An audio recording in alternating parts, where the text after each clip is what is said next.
Cement road. దీనినే మొదటి ghat road అంటారు.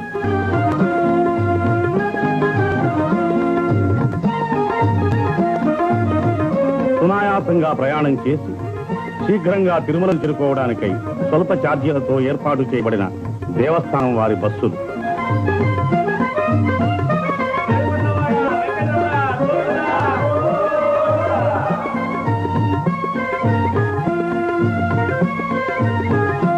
ఇదే మోకాళ్ల పర్వతం, తిరుమల యాత్రలో ఆఖరి పర్వతం. గోవిందనామస్మరణతో అలుపు సలుపు తెలియకుండా 7 కొండలు ఎక్కి తిరుమలను చేరుకుంటున్న యాత్రికి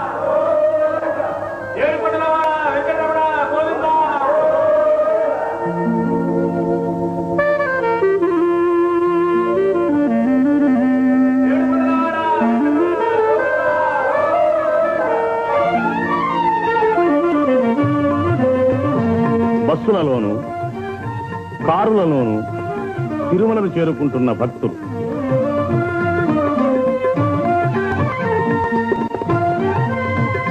అనేక లక్షల రూపాయలు వెచ్చించి యాత్రికుల సౌకర్యం కోసం దేవస్థానం వారిచే నిర్మించబడిన సువిశాలమైన ధర్మశాలలు. దినదిన ప్రవర్ధమానమవుతున్న యాత్రిక సమూహానికి వసతి సదుపాయాలు సమకూర్చడానికై దేవస్థానం వారు ఎన్నో నూతన నిర్మాణాలు కావిస్తున్నారు. ఈ ధర్మశాలల్లో పేద యాత్రికులకు ఉచితంగా వసతి లభిస్తుంది. దేవస్థానం వారి ప్రథమ విచారణ కార్యాలయం. సంపన్నులైన వారు అద్దె చెల్లించి ఆధునిక సౌకర్యాలతో నిర్మించబడిన ఈ వసతి భవనాల్లో బస చేయవచ్చు.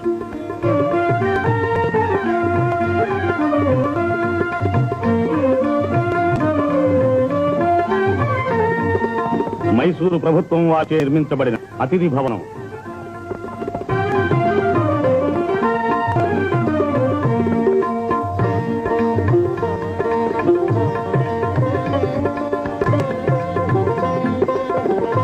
యాత్రికుల సౌకర్యాలను గురించి చర్చిస్తున్న మైసూరు ప్రభుత్వ పెష్కర్.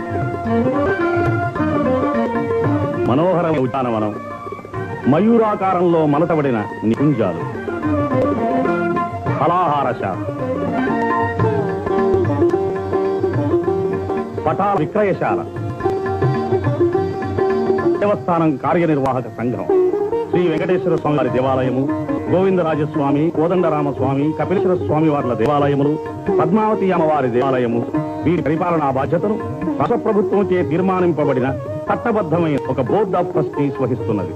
బోర్డు అధ్యక్షుడు శ్రీ రంగరాజు, ఎగ్జిక్యూటివ్ ఆఫీసర్ శ్రీ చంద్రమౌళి రెడ్డి ఆధ్వర్యంలో దేవస్థానం నిధులతో నడపబడుతున్న వివిధ విద్యా సంస్థల, ధర్మ సంస్థల పరిపాలన అతి సమర్థవంతంగా నిర్వహించబడుతోంది.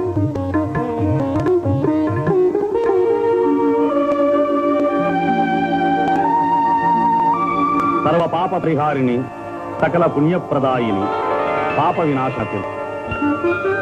ఈ పవిత్ర తీర్థంలో స్నానమాడితే సమస్త పాపాలు సమసిపోయి పునీతులవుతారు. కొండపై నుంచి దుముకుతున్న జలధార కింద స్నానమాడి పవిత్రులవుతున్న యాత్రికులు.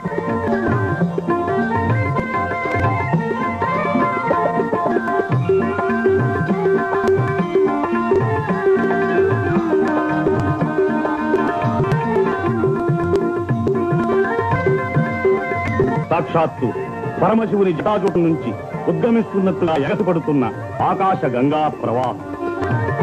ఇక్కడ స్నానమాడితే 3 కోటి నదులలో స్నానమాడిన ఫలం లభిస్తుందని భక్తుల విశ్వాసం. గోగర్భ జలపాతం. ఈ జలపాతం నుంచే తిరుమల క్షేత్రానికి మంచినీటి సరఫరా జరుగుతుంది. నీటిని పరిశుభ్రపరిచే యంత్రం.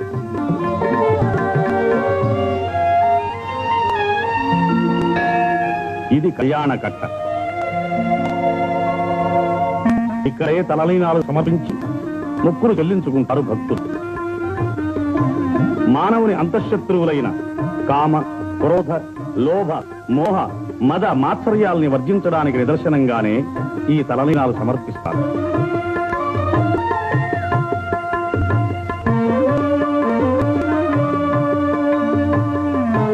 ఇదే స్వామి పుష్కరిణి. 3 కోటి తీర్థాలు ఇందులో తెలుస్తుంది. దీనిలో ఒకసారి మునిగితే అనేక కోట్ల మాతృగర్భాలలో జనించిన భవబంధాల నుంచి విముక్తి నుండి పరిశుద్ధాత్ములవుతారు. అదే వరాహస్వామి ఆలయం. శ్రీనివాసుడు కలియుగాంతం వరకు వెంకటాద్రి మీద ఉండడానికి వరాహస్వామి నుంచి స్థలం పొందాడని, దానికి ప్రతిఫలంగా ప్రథమ దర్శనాన్ని, ప్రథమ నైవేద్యాన్ని వరాహస్వామికి శ్రీనివాసుడు ఇచ్చినట్లుగా ఇతిహాసం ఉన్నది. అందుచేత భక్తులు ప్రప్రథమంగా వరాహస్వామి దర్శించే వెంకటేశ్వరుని దర్శించడం ఆచారం. వేగములే శిలలై వెలసినది కొండ, ఏ దశ పుణ్యరాసులే ఏరులైనది కొండ, రాదిలి బ్రహ్మాది లోకముల కొనల కొండ, శ్రీదేవుడుండేటి శేషాద్రి కొండ.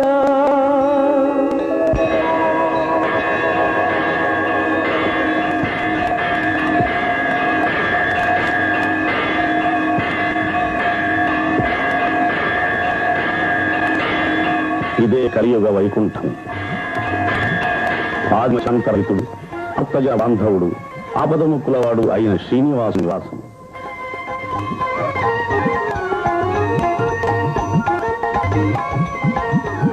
ఆనంద నిలయ విమానం, స్వామివారిని కొలిచి తరించిన యాదవభుతాలి మండపం, ధ్వజస్తంభం,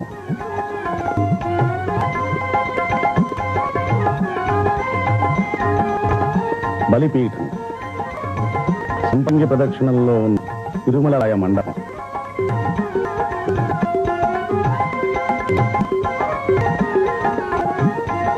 నృసింహస్వామి, మాట పాపయుగంలో శ్రీకృష్ణుని పెంచిన తల్లి యశోద మమకారం తీరక కలియుగంలో శ్రీనివాసుని కళ్యాణాన్ని సందర్శించి తరించింది. బంగారు బావి, సేనాధిపతి